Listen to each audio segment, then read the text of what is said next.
Introduction. It can happen here.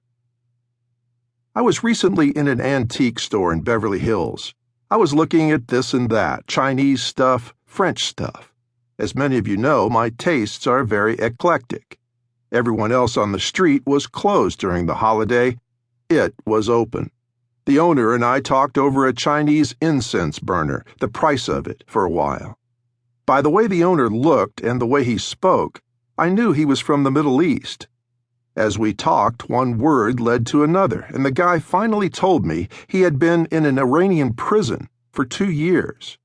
I don't remember exactly how it came up. I said, "What, during Khomeini's reign of terror?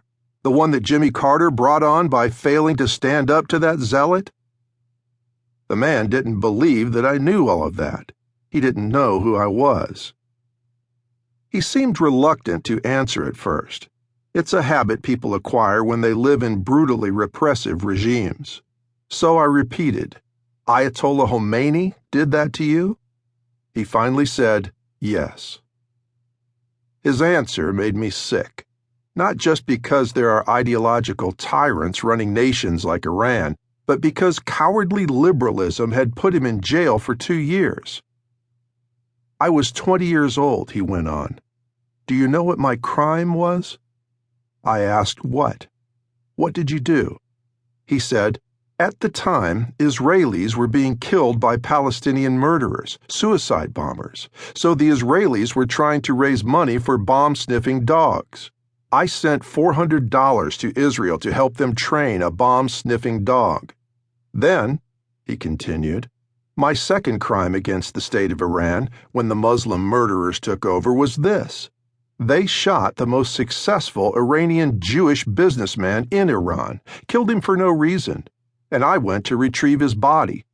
They charged me for the bullets, and then they tried me for crimes against the state. The 2 stated charges were, I paid for a bomb-sniffing dog in Israel, and I retrieved the body of a traitor. They put me in a dark cell for 2 years. I came to America in 1979 with $300 in my pocket. I've been working every day of my life to survive since then, and I don't complain about it."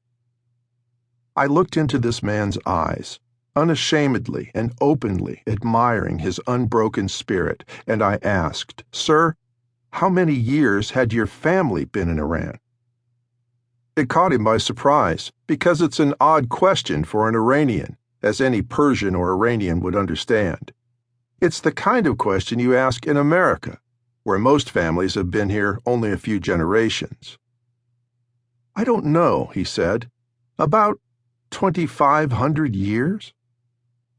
If you think of the magnitude of the question and his answer, you can begin to understand what could happen to you in this country because of the community organizer Barack Hussein Obama and women like Hillary Rodham Clinton.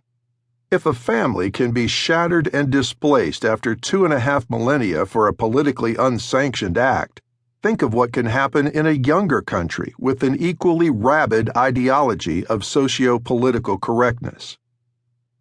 If you think it can't happen here, my friends, think again.